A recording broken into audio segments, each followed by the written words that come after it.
We are here this morning in the pre-K classroom at Blessed Sacrament Academy.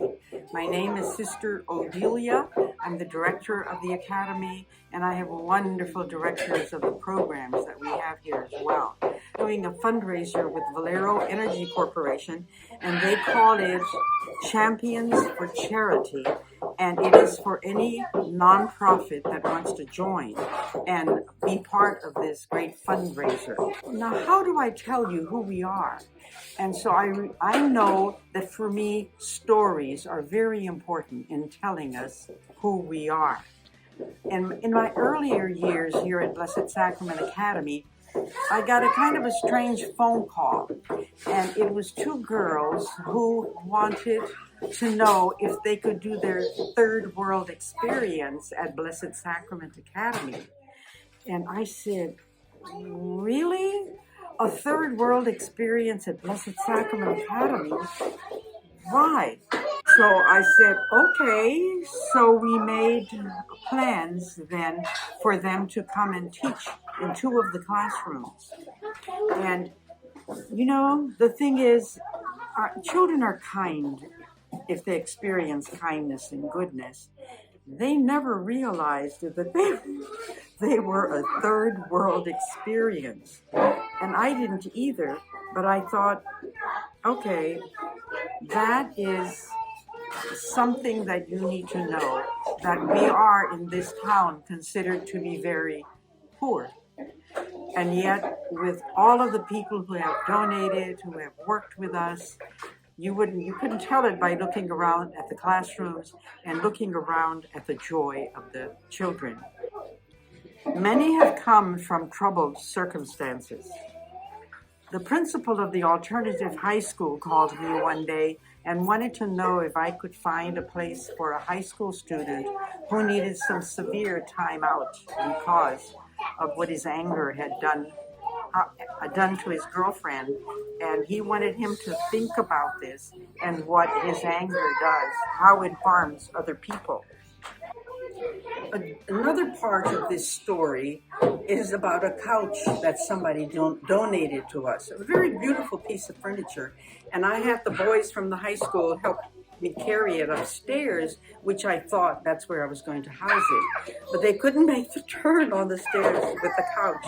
So I backed them down to the first landing where the chapel was. And so as we came around that first landing, I said, okay, we're going to put it right here. So we put it into the chapel, in the back of the chapel. And sometimes I would sit there as I was praying, or sometimes I would even take a nap. Not very often. I never realized that it would be a timeout for a high school boy that really had a problem with his anger. He would come every afternoon for probably about 3 months. He sat there, he had a cup of coffee, he read, he would just look around, and mostly he would just be very, very quiet as he sat there. And so at one point, I said to him, why are you here? Why are you here at Blessed Sacrament Academy and now at Por Vida Academy? And he said, because here I don't have to watch my back. And my heart was very touched by that, because I can't imagine what it is to have to always watch your back. So one day he came into my office and he said, I want to thank you for everything that you've done for me. And I was very puzzled because I just provided a space for him.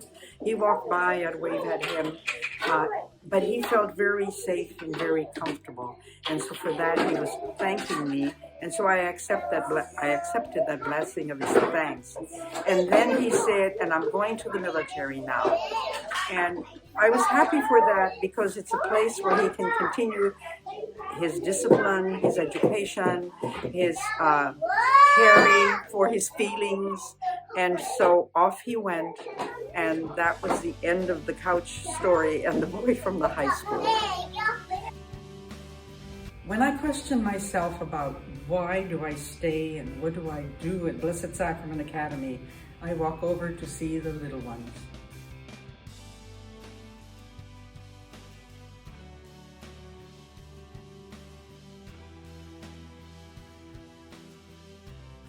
And it reminds me of a little 4-year-old girl who called me over to her car as I was walking down the outside stairs of the convent. "What's your name?" she wanted to know. I told her my name, and then I said, "What's your name?" "This is Amy. She's my sister." "Hi, Amy. And what's your name?" "This is my mom." And she just would not tell me her name.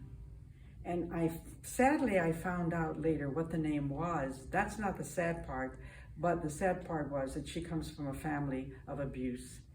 And to see how she conducted herself and how she was ready to throw herself at me to give me a hug. She's a great hugger, but you have to stand your guard so that you stay on your feet when she gives you a hug. And so, you know, she's one of the little ones that comes from situations that we're here for, that we're here to help, that saddens the heart of every teacher. And yet, today when I walked into the classroom, I could see the difference in her. She came over to me. She had 3 hearts that she had cut out herself, and she painted them, and she was giving them to the teacher. And then she came over to give me a hug. And it was a very gentle hug. And I was amazed and surprised and so glad that she had come so far. And so I silently in my heart, I gave her a big blessing. And I also threw a large blessing to the teacher who said to her, hugs should not hurt, and who showed her how to give gentle hugs. I don't worry about her so much after I saw her today, and after I see her energy, and I know that she's going to hold her own, and that she's going to be an advocate for other people in the world who have come through the same thing she has, and that she has had the teachers who have bothered to look to see what's happening here and who help her beyond some of those hurdles that she needs to be helped with. BSA is helping the whole family, the whole group, no matter what the composition of that group. And real life stories like this tell the why of BSA more than anything else. We are grateful to all of our donors, our weekly donors, our monthly donors, people who give large amounts, people who give small amounts, and all of those amounts are so important to us because they affirm who we are, what we do, and they help our children. And for the random people who do random acts of kindness for us, they bring things, they come and they enjoy watching what the children are doing, and I am so grateful as they join us in the ministry in the many different ways. We need to offer direction and hope to our families and our children. Thank you so much. The sisters in the chapel meet at 6 in the morning and at 5:45 in the evening for prayer, and you are always in those prayers. Thank you.